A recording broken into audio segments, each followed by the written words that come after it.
Hola a todos y buenas tardes. Bienvenidos a un panel más de esta jornada monotemática sobre gestación subrogada. En este panel que me toca presentar y moderar, tengo el placer de compartirlo con Gonzalo Fernández Codina por un lado y Antonio Vilacoro por el otro. Gonzalo es filósofo y jurista y es cofundador de la revista Libertalia. Además, también lo hemos traído aquí porque ha escrito un libro sobre la gestación subrogada, ¿no? Así que muchísimas gracias, Gonzalo, por estar aquí. Y Antonio Vilacoro, él es científico, es account director de una biofarma y además es padre por gestación subrogada y es fundador de la organización Son Nuestros Hijos. Así que también creemos que su testimonio y todo lo que nos puede contar puede ser muy interesante. Así que si os parece, yo voy a empezar ya con la primera pregunta que os quería lanzar. Como sabéis, yo os voy a ir lanzando preguntas y las podéis contestar ambos, o si hay alguna con la que alguien se siente más cómodo o menos cómodo, pues sentíos libres un poco de organizarnos como creáis más conveniente. La primera cuestión de la que me gustaría que charlásemos es del punto de vista más ético, más de los argumentos, ¿no? de por qué tenemos que estar o no tenemos que estar a favor de una regulación de la gestación subrogada. Y esa primera pregunta sería, ¿por qué bajo vuestro punto de vista, ¿no? Los argumentos en contra de la moralidad de la gestación subrogada no son suficientemente convincentes? Y por qué, en cambio, ¿no? los argumentos a favor sí lo son. No sé quién de los dos querría empezar. Tú mismo, Bueno, Gonzalo. perfecto. A ver, lo cierto es que los argumentos en contra de la licitud de la gestación subrogada son muchos, algunos comunes a otros debates, algunos propios solo a este.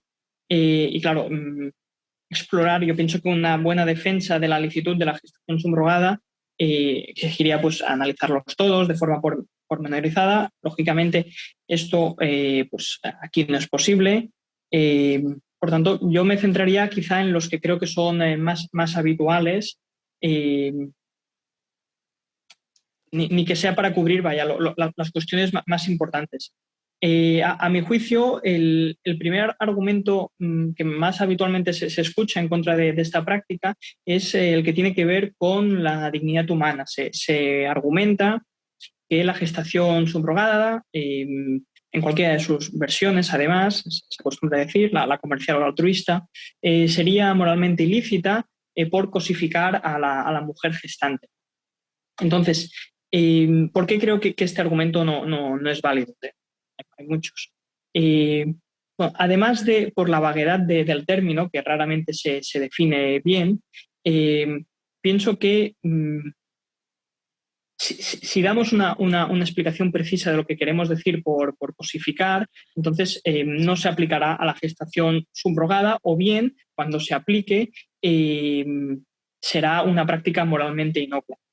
Por ejemplo, yo conozca buenas definiciones, buenas explicaciones de qué puede ser cosificar, las encontramos en Nussbaum, que distingue los siguientes significados. A su juicio, cosificaríamos cuando se trata a alguien como un medio, o bien cuando se trata a alguien como si no tuviera autonomía o raciocinio, como si no fuese un agente moral, como si fuese intercambiable por un objeto, como si su cuerpo o su persona no fuesen inviolables, como si fuera una posesión o un objeto de nuestra propiedad, o bien tratar a esa persona como si careciese de subjetividad. Pues bien, como decía, pienso que todas estas características o bien no se aplican a la gestación subrogada, es decir, no son una descripción adecuada de lo que la gestación subrogada puede ser, o no al menos necesariamente, y cuando se aplican a ella son calificativos o descripciones que, más allá de la fuerza retórica que puedan tener a primera vista, describen prácticas moralmente neutras. Por ejemplo, es cuando se dice que con la gestación subrogada se cosifica porque se está tratando a alguien como un medio. Una crítica pues muy habitual, de raigambre kantiana. Sin embargo, en nuestra vida diaria podemos atestiguar que unos y otros pues, nos tratamos como medios, siempre, por ejemplo, que contratamos un servicio. Y no por ello decimos que contrato un servicio pues, es moralmente ilícito. Naturalmente aquí se objetará que la gestación subrogada no es un servicio cualquiera o directamente que no es un servicio, entonces ya estaríamos en otro argumento. Para el caso que se diga que la gestación subrogada cosifica en tanto que trata a la otra persona como no teniendo autonomía o raciocinio, como si no fuese un agente moral, pues es evidente que en este caso sí que, por cosificar entendemos esto, estaremos describiendo una práctica inmoral, pero entonces no tiene por qué aplicarse la gestación subrogada.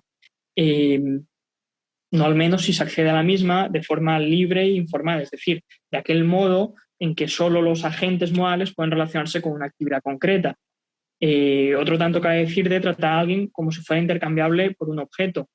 Obviamente, si nuestras prácticas tratan a alguien como si fuese un objeto, entonces estaríamos haciendo algo inmoral, pero normalmente la gestación subrogada no tiene por qué ser así. De nuevo, no al menos la gestación subrogada a la que se accede de forma libre y con información suficiente, porque ese es solo un modo de relacionarse con las cosas que no pueden hacer los objetos, solo los sujetos. De nuevo, este mismo razonamiento se aplicaría a las características, a las posibles definiciones que quedan de Nussbaum sobre lo que es tratar, cosificar a alguien, tratarlo como si careciese de subjetividad, como si fuese un objeto de nuestra propiedad o como si su cuerpo no fuera inviolable. No sé qué tiene que decir. Yo, estando de acuerdo con Gonzalo, me gustaría aportar un punto de vista diferente, ¿no? Y es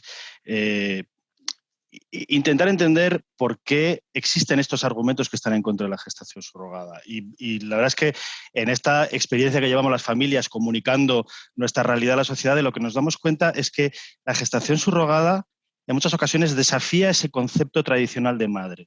La gente asocia completamente lo que es la gestación con la maternidad. Y este concepto de maternidad es un concepto que en la moral pública o en el entendimiento de la sociedad es algo sagrado, es algo puro, ¿no? Con lo cual, el hecho de estar, digamos, sometiendo a ese concepto de maternidad a lo que es una técnica de reproducción asistida, un acuerdo, etcétera, etcétera, es algo que en principio repugna a esa moral pública, ¿no? Sin embargo, claro, de lo que nos damos cuenta en muchísimas ocasiones es que se supera ese juicio moral negativo inicial cuando se entiende que la gestación y la maternidad son dos cosas completamente diferentes, ¿no? Por eso se habla de gestación subrogada y a nosotros no nos gusta decir que esta técnica sea maternidad subrogada. Lo que se subroga no es la maternidad, lo que se subroga es el proceso fisiológico de la gestación. Y además esto lo enmarcamos, las regulaciones enmarcan esta subrogación dentro de lo que es la medicina reproductiva. Con lo cual, superada o si se consigue disociar estos dos aspectos o el hecho de la maternidad en sus diferentes componentes, pues se entiende muchísimo mejor que el hecho fisiológico de la gestación pueda ser subrogado, ¿no? Que a una mujer que no puede ser madre por métodos naturales pueda recurrir a una técnica de reproducción asistida en la que otra mujer le done su capacidad de gestar, le done esa capacidad reproductiva. Un apunte más. Decías antes, Gonzalo, hablábamos de la dignidad humana. Yo siempre que oigo hablar de la dignidad humana, lo que veo son intentos por parte de un grupo determinado de imponer su moral a otro grupo, ¿no? La dignidad humana es una cosa subjetiva. Yo soy el único dueño de mi dignidad. No puede haber alguien que me imponga a mí lo que es o no es digno para mí. Porque si alguien me impone lo que es o no es digno para mí, entonces estaría atentando contra mi libertad. Nosotros, desde el código ético que tenemos, y cuando digo nosotros hablo de la asociación Son Nuestros Hijos, ¿no? Que desarrolló todo un código ético para gestación subrogada, de lo que partimos siempre es de que la gestación subrogada, cualquier regulación, tiene que partir del hecho o de la defensa de la libertad de la mujer para tomar decisiones sobre su propio cuerpo, de la libertad de la mujer para decidir si se queda o si no se queda embarazada, si usa métodos anticonceptivos, cuándo se queda embarazada, de quién se queda embarazada, si lleva a cabo su embarazo o si lo interrumpe, o si quiere gestar a sus hijos o quiere gestar a los hijos de otra familia. Eso es en lo que consiste la libertad, que desde el punto de vista, digamos, bioético o médico es a lo que nos referíamos con autonomía. Autonomía para que yo pueda tomar decisiones sobre mi propio cuerpo. Sí, retomando lo que se decía sobre la disociación de la maternidad y la gestación, Yo pienso que esto nos lleva a hablar de otro de los argumentos habituales en contra de la gestación subrogada, tanto en su versión comercial como no remunerada, aunque más habitual es que se dirija contra la versión comercial, que es la que dice que la gestación subrogada es ilícita porque conlleva la venta de los hijos. Entonces, ¿por qué considero que este argumento no es válido? Para que fuera válido, tendríamos que asumir antes una teoría de la maternidad o de la paternidad que pienso que no es plausible. De las diversas teorías que caben sobre la maternidad o la paternidad, es decir, las diferentes teorías que pretenden explicar por qué razones o en base a qué hechos un conjunto de personas adquieren un conjunto de derechos y deberes que caracterizan la maternidad o la paternidad, las teorías que permitirían decir que el niño, el gestado, es hijo, es decir, que su madre es la gestante, son teorías que bien se incluyen en el que se conoce como modelo biológico o modelo laboral. Es decir, de una parte cabe defender que la maternidad, que la madre real de la criatura es la gestante y no los comitentes, alegando que lo que nos convierte en padres o madres es determinada conexión biológica. En este caso, la conexión de la gestación. El problema principal de esta teoría sería, pues, obviamente, sería incapaz de explicar por qué puede haber adoptivos, además de que impediría que los varones pudiesen ser padres, ya que son incapaces de gestar.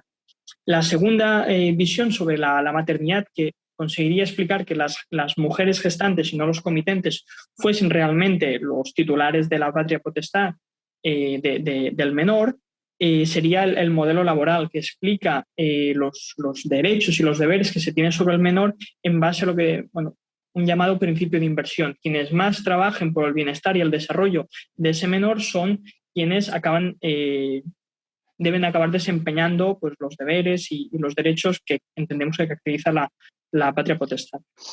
A mi juicio, esta, así como la otra teoría, pues no tenía ningún interés. Esta sí que contiene un elemento importante de verdad.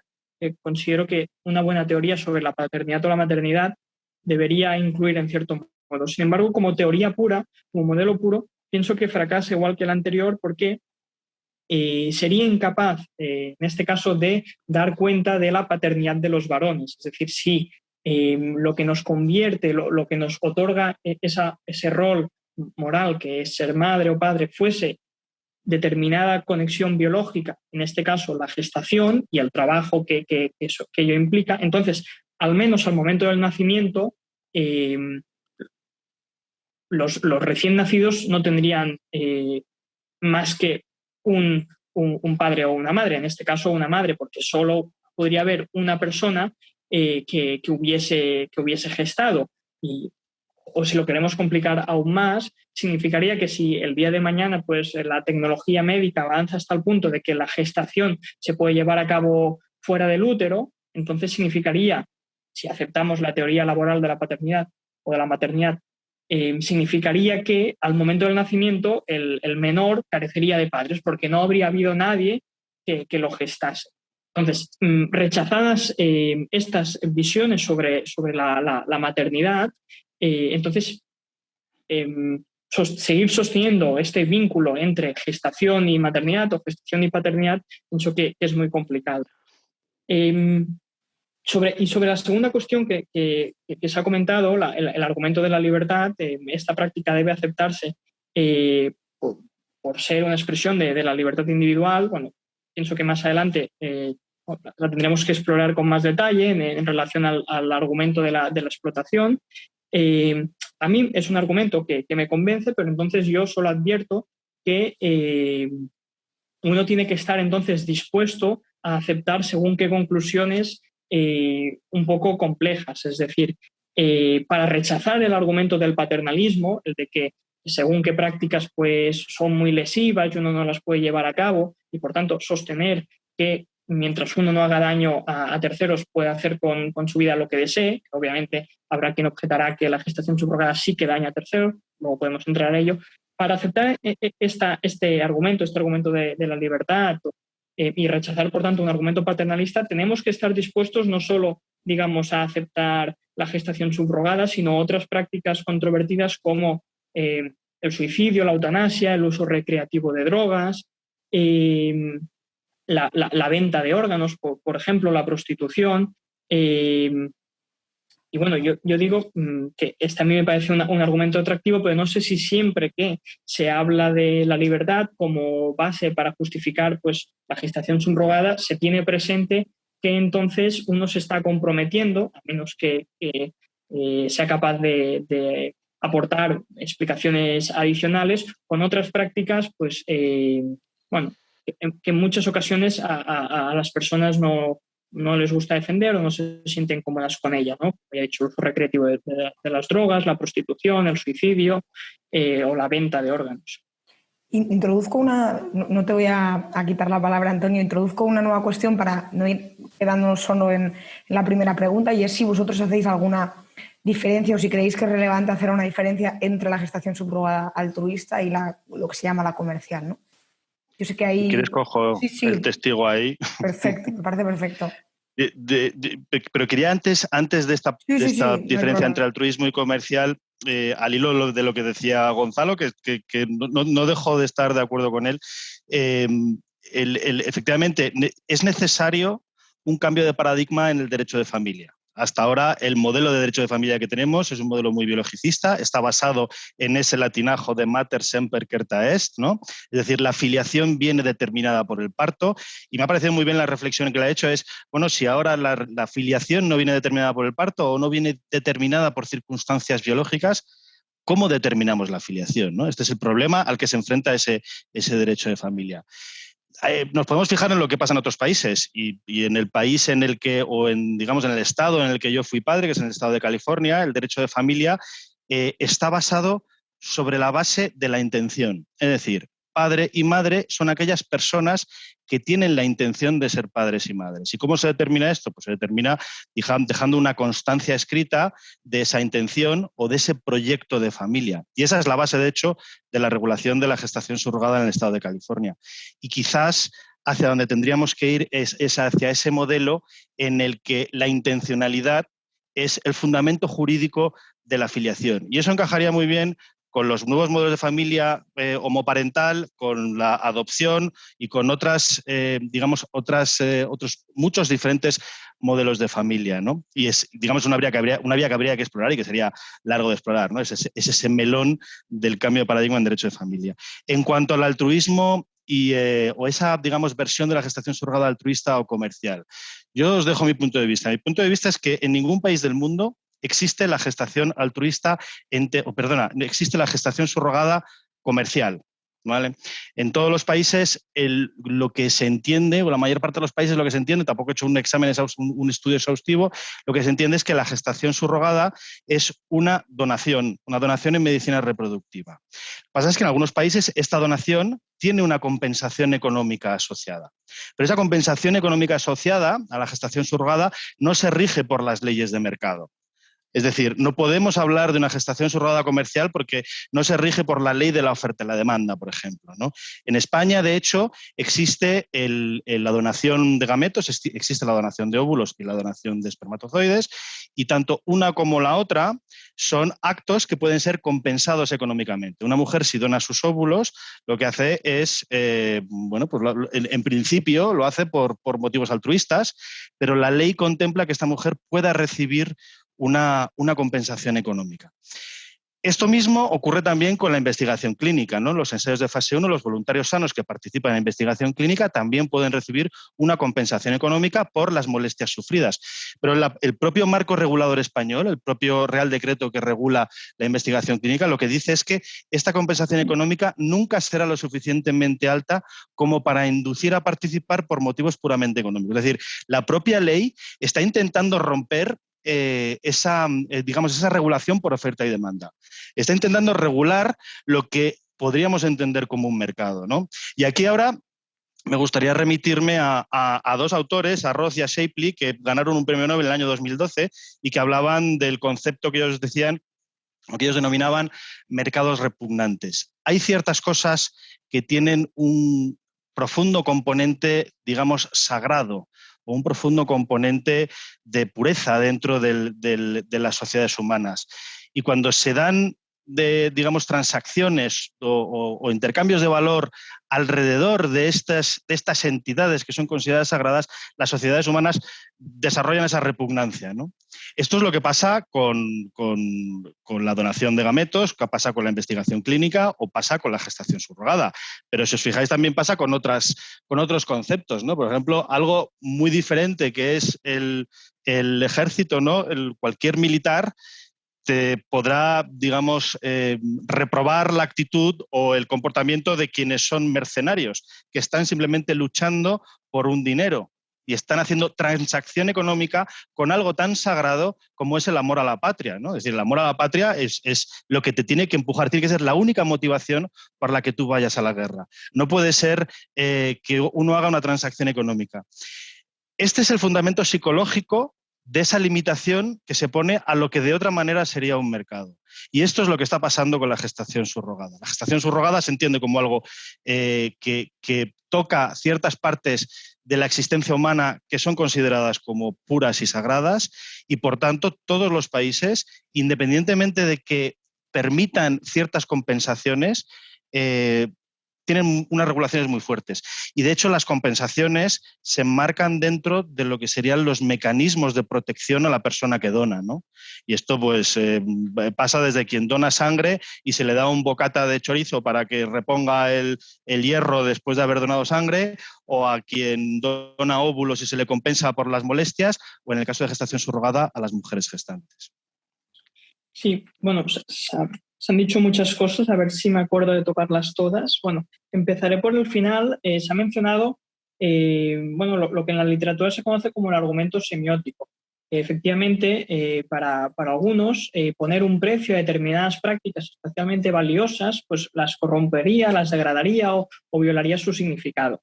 Pues bien, a mi juicio, además de la falta de claridad nuevamente de esta idea, que significa exactamente que algo corrompe o viola el significado de algo, y además de objeciones algo más extensas, pienso que el problema más inmediato y quizá incluso más determinante en contra de estos argumentos, que entiendo yo que son argumentos y no solo mecanismos psicológicos, sin perjuicio de que el argumento pueda ser solo la racionalización de un mecanismo psicológico.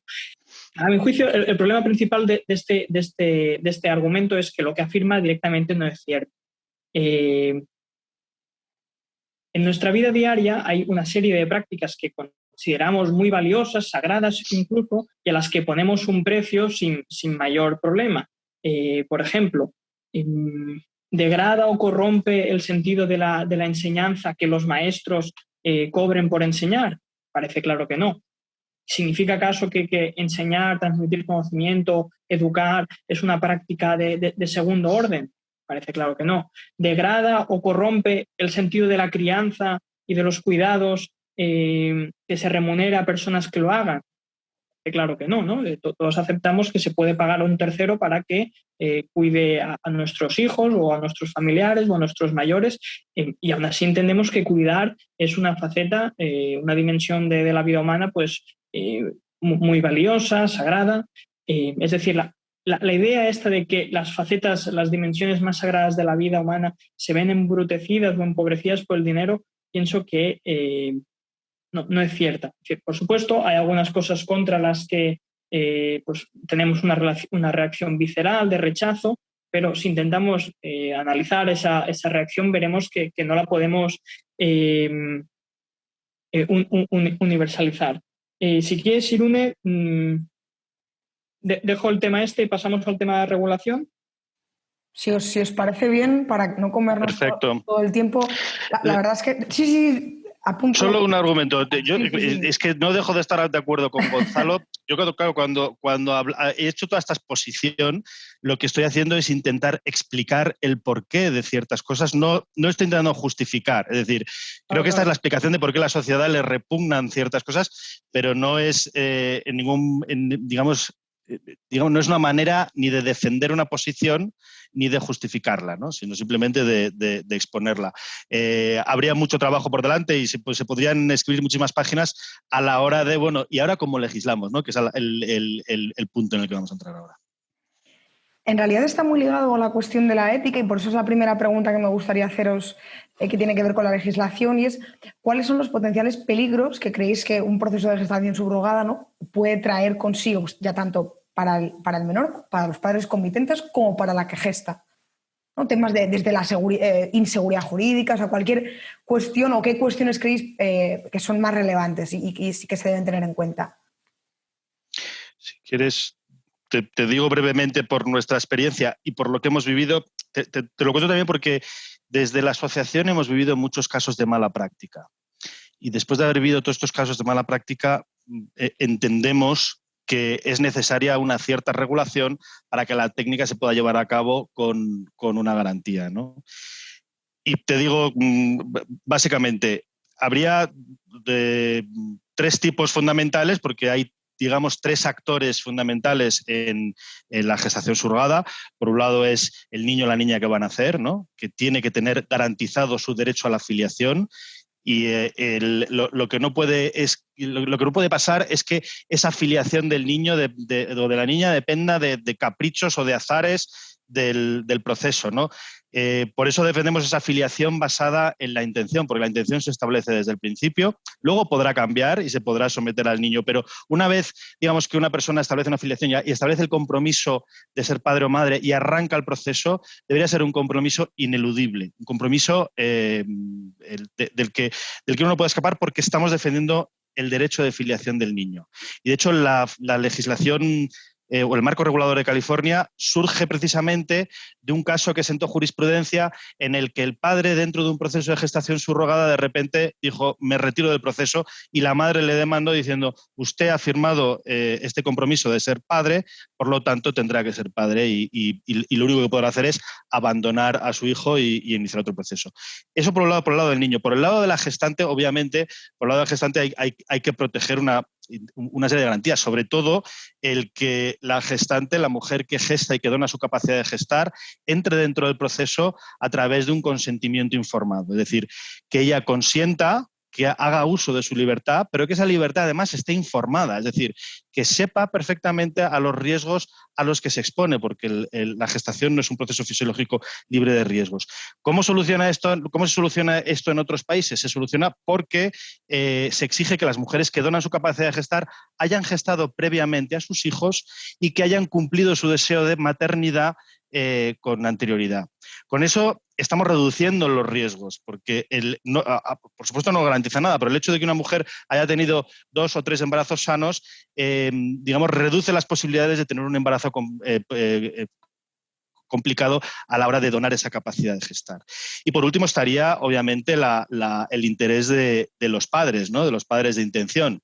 Y ese interés de los padres de intención, sobre todo, está relacionado con el establecimiento de la filiación, es decir, está muy alineado con el interés del niño o de la niña que van a hacer, y por otro lado, digamos, las cuestiones que pueden surgir durante el embarazo y los conflictos de interés que pudieran surgir entre la mujer gestante y los padres de intención, ¿no? La mujer gestante, por ejemplo, podría querer abortar, podría querer interrumpir su embarazo, ¿no? Pues aquí, haciendo uso de su libertad, por mucho digamos, que los padres de intención tengan su interés, nunca podrá estar por encima de la autonomía de la mujer para decidir sobre su cuerpo. Pero podría haber otro tipo de situaciones. Podría querer adelantar el parto o retrasar el parto o tomar decisiones sobre su salud que entrarían en conflicto con la salud del bebé o del feto que está gestando, ¿no? Entonces, esto es lo que tiene que regular de manera muy fina una ley de gestación subrogada. Cómo se establece y cómo se dirime ese potencial conflicto de intereses, que se da en algunos casos, y en nuestra experiencia la verdad es que no se da en muchos, pero en alguna ocasión ocurre. Y la verdad es que los contratos, dentro de toda la jurisprudencia y de la experiencia que hay en los países donde está regulado, los contratos, la verdad es que suelen hilar bastante fino en cuanto a cómo gestionar cualquier tipo de desencuentro que se pueda producir. Sí.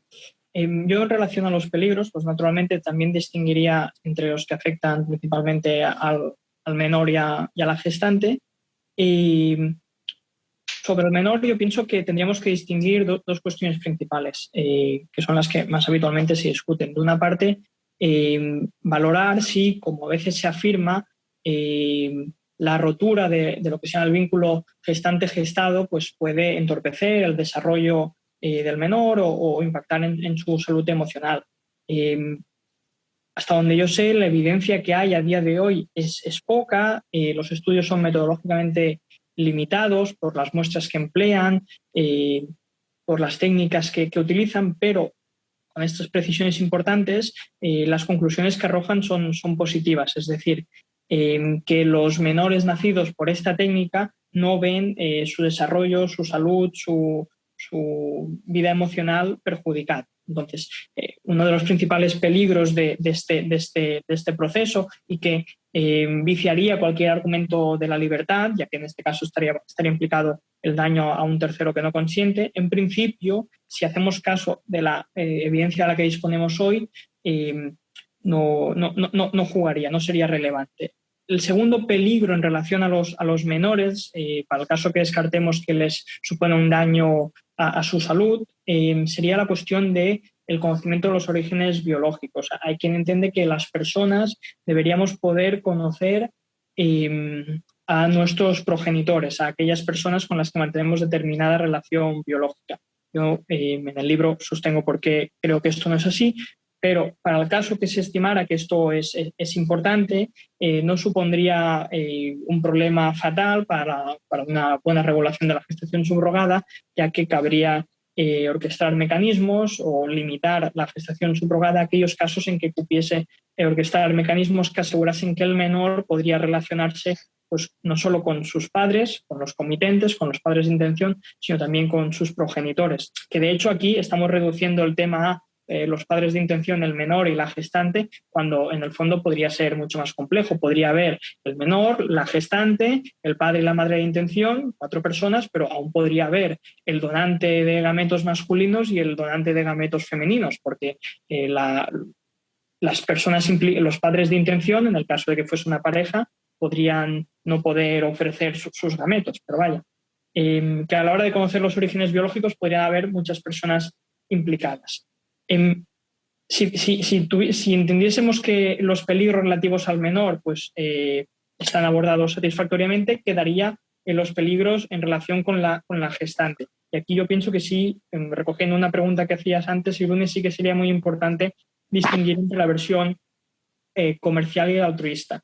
En la versión altruista, pues el único peligro adicional, aunque no es poco, que podría haber, sería el que tiene que ver con el impacto psicológico de desprenderse de un bebé que una ha gestado. No obstante, pienso que esto quedaría cubierto o razonablemente cubierto apelando a un principio de libertad y información suficiente.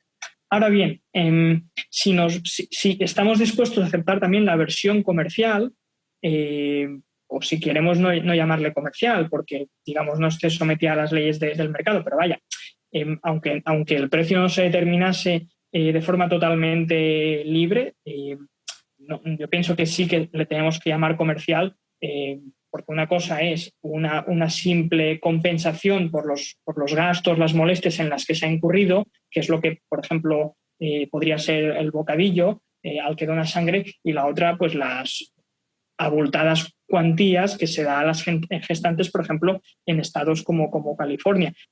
Ahí podemos decir que el precio no se determina de forma totalmente libre atendiendo las reglas de la oferta y la demanda, pero sin duda el precio que se da no es simplemente una compensación por las molestias, sea como fuera. En el caso de la gestación no altruista, llamémosle así, o no únicamente altruista, o en que interviene algún elemento monetario más allá de la compensación de molestias, el principal peligro pienso que sería no solo que la gestante entrese en el proceso con falta de información, que yo estoy de acuerdo que ese es un problema que se puede solventar con cierta facilidad o hasta cierto punto, ya que pues bueno, se puede exigir que solo sean gestantes personas que ya hayan gestado. Habrá un elemento de novedad que sea el de desprenderse del hijo que uno ha gestado, pero bueno. El problema principal que yo vería sería, y aquí enlazamos con el argumento de la explotación, que las personas gestantes, como se sugería ya un poco, accediesen al proceso, digamos, forzadas por su situación de necesidad. Es decir, y esta es, a mi juicio, el mejor argumento contra la legalización de la gestación subrogada comercial. El miedo a que sea una práctica que acabe atrayendo a personas que están pues, en una situación material muy, muy precaria y que acuden a ella no porque lo deseen genuinamente, sino porque no les queda otra opción. Si queréis, luego podemos desarrollar más esta cuestión, que a mi juicio es el mejor argumento en contra de la legalización y la licitud de la gestación comercial, de la gestación subrogada comercial. La segunda pregunta que os iba a hacer, yo creo que en parte la ha respondido ya Antonio, pero la voy a hacer igual por si Antonio quiere añadir alguna cosa o tú directamente quieres comentar algo. Y lo que os quería preguntar es, ¿qué cuestiones creéis que debe integrar una potencial regulación de la gestación subrogada? Pongámonos por caso, ¿no? En el caso de España, pues para tener, digamos, un marco en nuestra cabeza, ¿no? Porque entiendo que, bueno, pues la cosa puede variar dependiendo de cuán diferentes son los países, ¿no?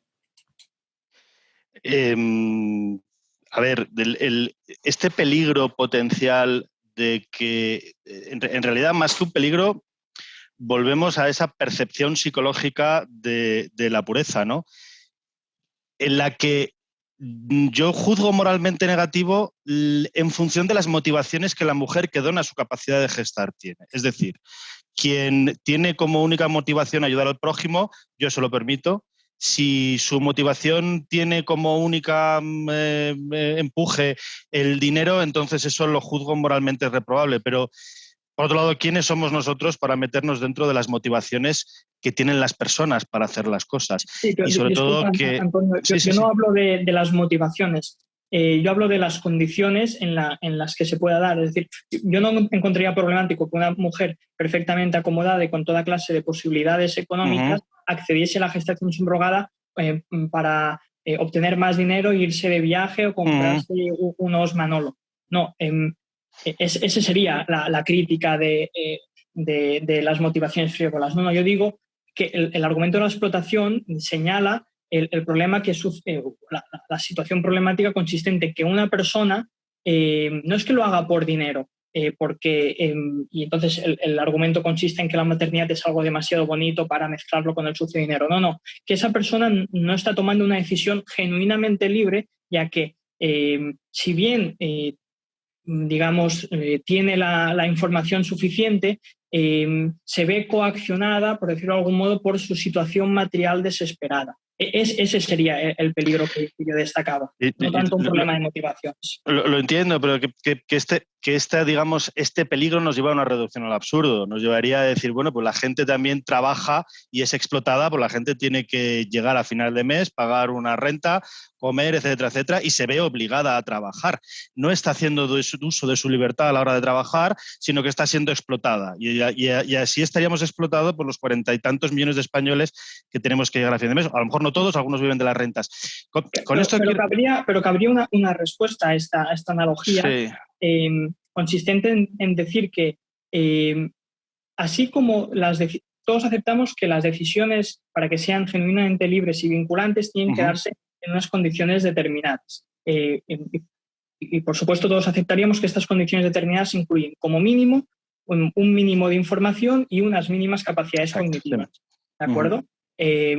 Pero también aceptaríamos, pienso yo que es evidente, que no todas las decisiones exigen la concurrencia en el mismo grado de estas dos variables. Es decir, para comprarse una corbata, una persona no tiene que tener un nivel de información y un nivel de serenidad, de calma, de capacidades cognitivas como las que entendemos que sí que serían necesarias para decir que se ha tomado de forma libre y vinculante otro tipo de decisión, como podría ser firmar una hipoteca, ingresar en el ejército o rechazar un tratamiento vital en un hospital. Es decir, cabe plantear que las condiciones que son exigibles para que una decisión sea libre se modula su intensidad en función de la dureza y la peligrosidad de la situación a la que de la decisión que uno vaya a tomar.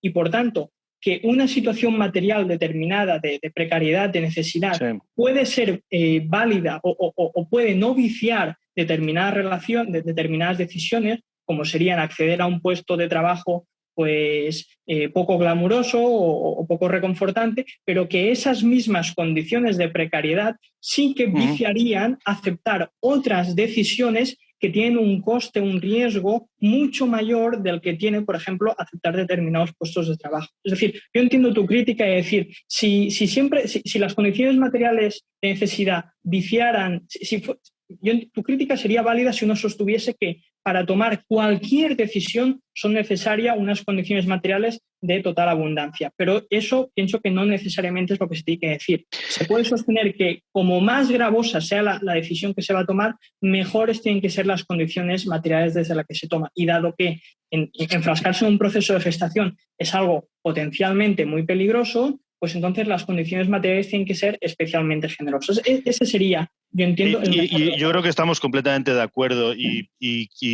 quizás pues os planteo, digamos, este tipo de situaciones como materia para reflexión, pero es que de hecho desde nuestro código ético en muchas ocasiones hemos propuesto que como garantía adicional aquellas mujeres que puedan donar su capacidad de gestar o en la regulación a la que aspiramos, pues lo que exija es unos mínimos requisitos socioeconómicos, un no estar en situación de desesperación o de riesgo de exclusión, etcétera, etcétera, para poder entrar con todas las garantías de libertad de decisión dentro de un acuerdo de gestación subrogada. Pero es que el tema está en que desde algunos sectores se nos ha criticado que estamos negándole su libertad a aquellas mujeres que no tienen esa capacidad económica. Es decir, lo planteo porque ese mismo argumento que yo utilizo para proteger es el mismo argumento que desde otros sectores me dicen, no, es que lo que estás haciendo es discriminando, ¿no? Y si tú defiendes la libertad de la mujer para hacer con su cuerpo lo que quiera,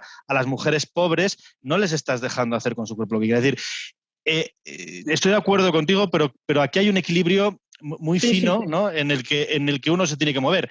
En cualquiera de los casos, creo que efectivamente una regulación debería de contemplar, como bien dices, mecanismos para que se establezcan las garantías que nos permitan afirmar que la decisión ha sido una decisión completamente libre, porque es un proceso complejo, es un proceso además en el que hay que entender también claramente el concepto de filiación.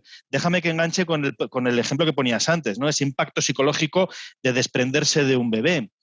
Claro, en eso consiste el estar informado cuando uno entra en ese proceso, o estar informada en este caso, ¿no?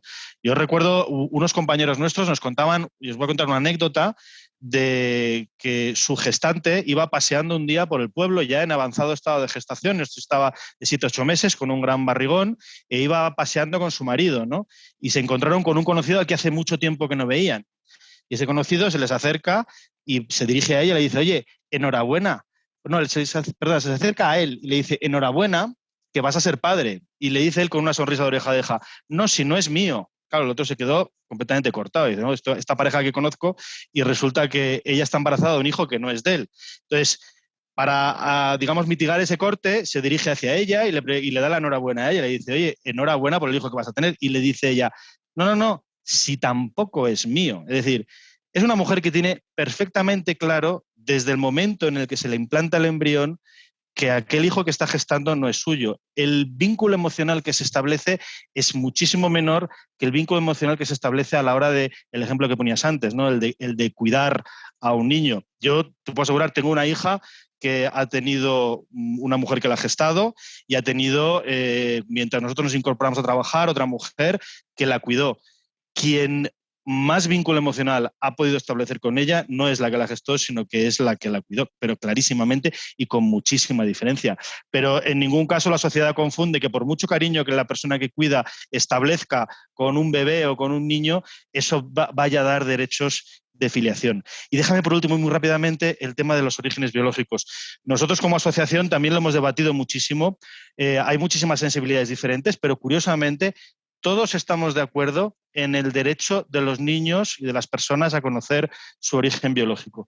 Quizás porque en la cuestión de la gestación subrogada, el tema del origen biológico es un tema mucho menor Y quizás este tema es mucho más problemático en la donación de gametos, que se puede hacer de una manera mucho más anónima. La gestación es muchísimo más difícil invisibilizar a una gestante. De hecho, nosotros defendemos un proceso en el que las familias puedan vivir la experiencia del embarazo a través del testimonio de las mujeres gestantes.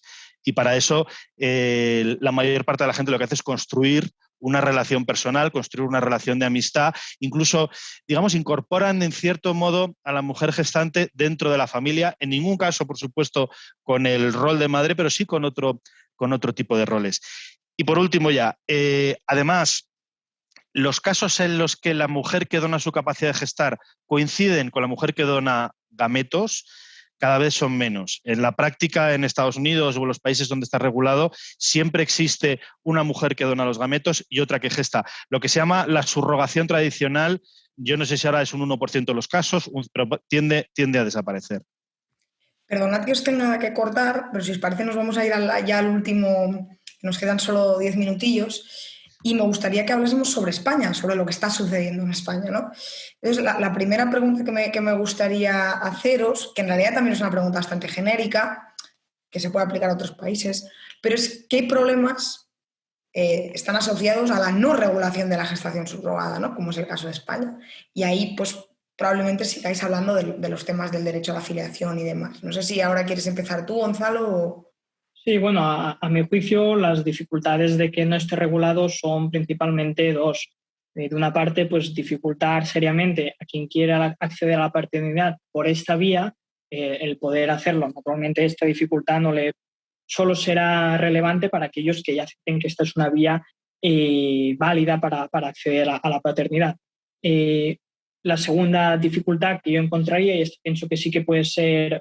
su fuerza puede ser apreciada por todas las partes, es la situación en la que actualmente se encuentran muchas personas. Aunque en España esta práctica sea nula, hay personas que van a otros países a tener un hijo mediante esta técnica, entonces vuelven a España y aquí en España, como quizá tendremos opción de abordar, se encuentran con muchos problemas para registrar a este niño como su hijo, lo que pienso que es evidente que genera, no solo molestias, sino en muchos casos pues, puede llegar a generar problemas importantes para el menor y para los comitentes.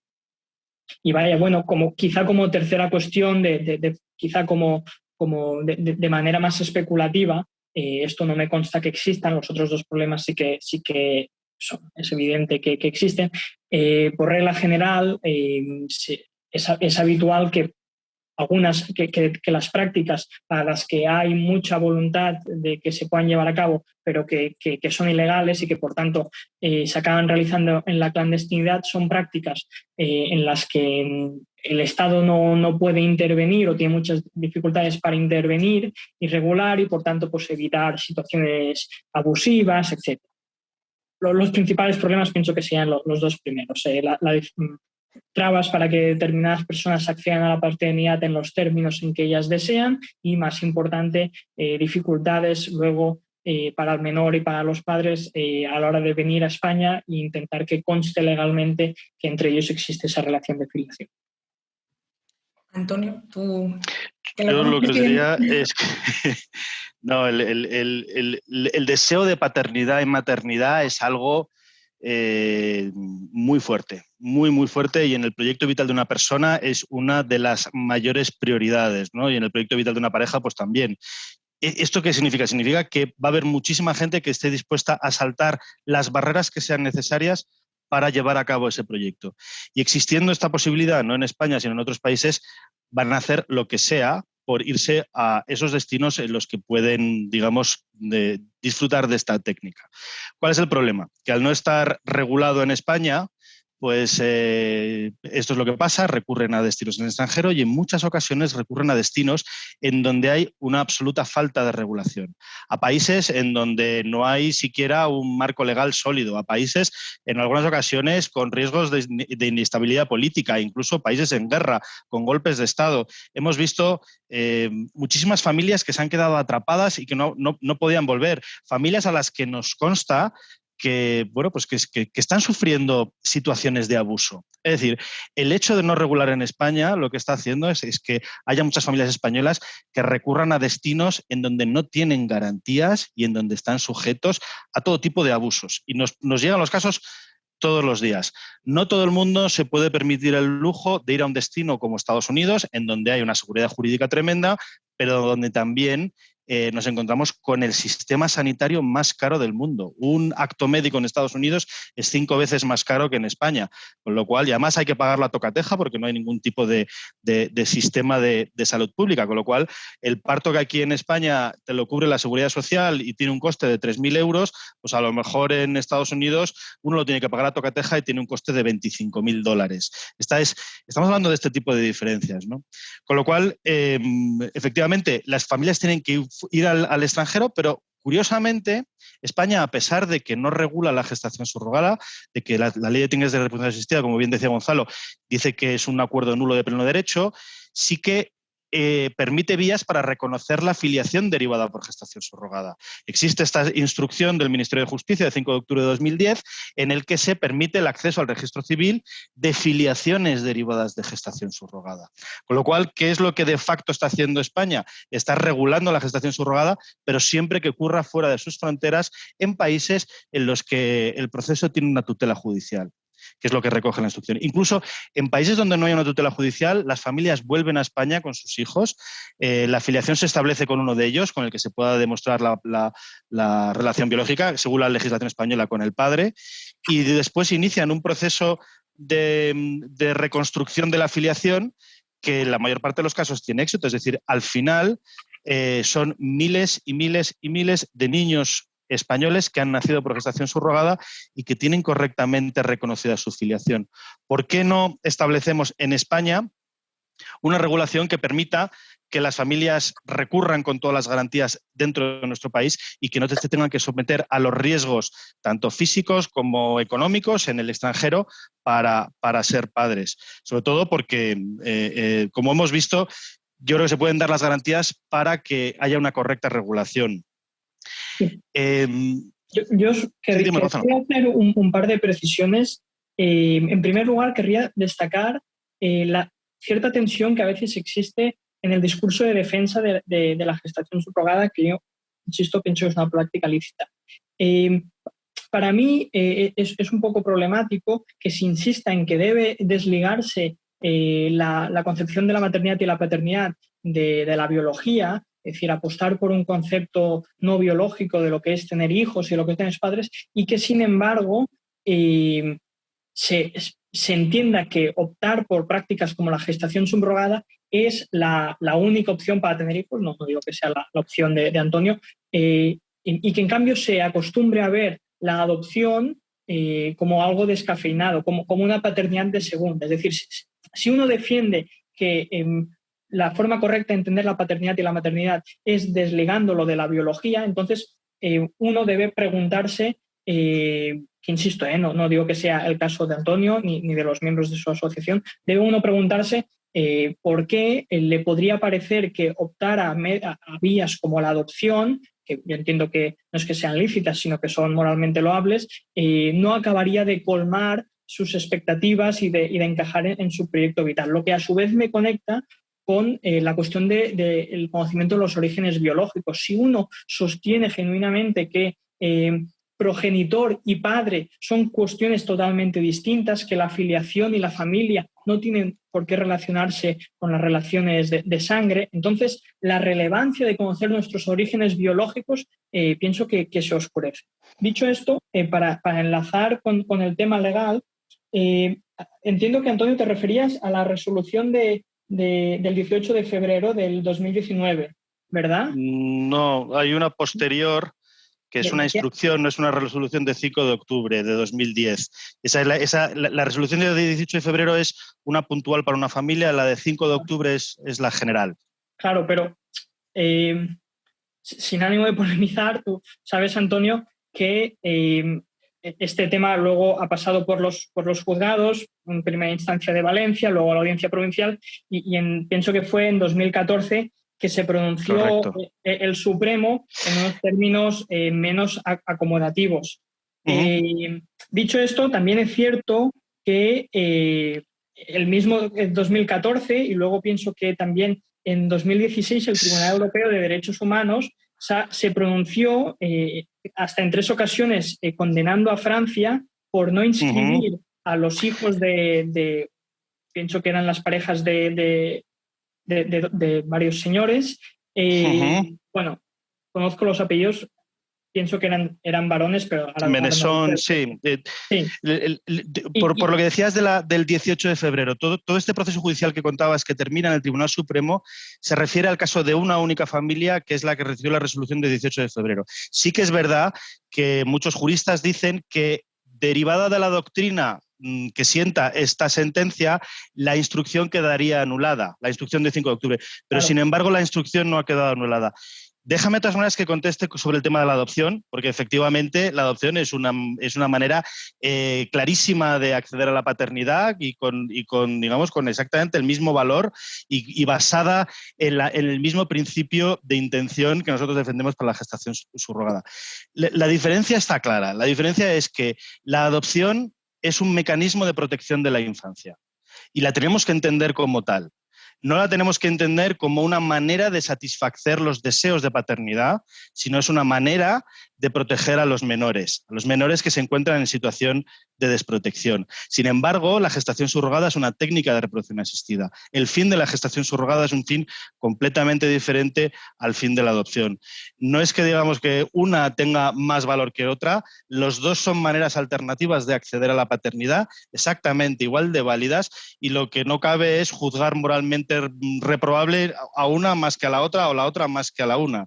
No, de hecho, muchísimas familias por gestación subrogada también son familias que adoptan, también son familias que acogen y yo creo que no hay ningún conflicto entre estos. ¿Qué es lo que pasa? Que cualquier sociedad a lo que debería aspirar es a que no existieran niños en situación de desprotección. Todas las sociedades deberíamos aspirar a que no hubiera niños en situación de ser dados en adopción, porque esa es una situación que no es deseable para un menor. Y sin embargo, por el otro lado, en el caso de la gestación subrogada, la infertilidad va a seguir existiendo. Situaciones médicas que impiden a las mujeres gestar cada vez son más. El síndrome de Asherman, el síndrome de Rokitansky, insuficiencias renales, todo tipo de enfermedades degenerativas, cáncer, etcétera, etcétera. Y tenemos un montón de mujeres que, no pudiendo cumplir su sueño de ser madres y que además, incluso en algunas ocasiones, no son candidatas a ser madres adoptivas, pues porque se lo impide la propia legislación, que lo que está haciendo es proteger a los niños, su única opción es la gestación subrogada, con lo cual, para mí, de todas formas, el principal problema, volviendo al tema de antes de España, ya no es tanto que la cuestión de la regulación, termino súper rápido. Lo que más me preocupa es la demonización que se está haciendo de las familias que somos padres y madres por gestación subrogada. Cómo desde los organismos públicos y desde ciertos poderes políticos se están diciendo auténticas barbaridades sobre nuestras familias, que no solamente nos hacen daño a nosotros, sino que lo más importante, hacen muchísimo daño a nuestros hijos, que cada vez son mayores, cada vez son más conscientes y dentro de poco pues estarán siendo sometidos o siendo expuestos al bullying por parte de sus compañeros, ¿no? Sí, termina, no te preocupes. ¿No? Sí, de acuerdo. Sí, te doy un minutillo. Sobre el tema legal, bueno, yo considero, bueno, sin entrar a valorar si la resolución del 2014 del Supremo expone una doctrina general aplicable a todos los casos y tal, pienso que a día de hoy la respuesta más oficial a nivel legal sobre esta cuestión, sobre si los estados pueden o no pueden oponerse a la inscripción de filiación de niños nacidos mediante esta técnica, pienso que a día de hoy la encontramos en la respuesta que le dio el Tribunal Europeo de Derechos Humanos a la consulta que emitió el Tribunal de Casación francés en abril de 2019, ya que Francia se había encontrado hasta con 3 veces con condenas de este órgano. Y la respuesta a la pregunta de si el Convenio Europeo de Derechos Humanos exige que la legislación nacional prevea la posibilidad de reconocer una relación jurídica paterno-filial con la madre comitente, lo que dijo el Tribunal Europeo de Derechos Humanos es que el artículo 8 del convenio no exige que dicho reconocimiento adopte la forma de la inscripción, pero sí que exige que el Estado ya, digamos, establezca algún mecanismo que garantice que pueda ser, que este vínculo pueda ser obtenido de forma rápida y eficaz. Ahora bien, Estrasburgo no se mete en si tiene que ser de tipo registral o mediante otros medios, como facilitando la adopción del niño, que es un poco la línea que ya sugería en 2014 el Tribunal Supremo de España. Bueno, pues muchísimas gracias a los dos. Gracias, de verdad ha sido súper interesante. Creo que hemos intentado tocar más o menos todo lo que queríamos tocar. Y nada, y a los que nos estén viendo, pues yo les voy a dejar ahora con la última charla de la tarde de hoy y espero que también estén disfrutando del evento.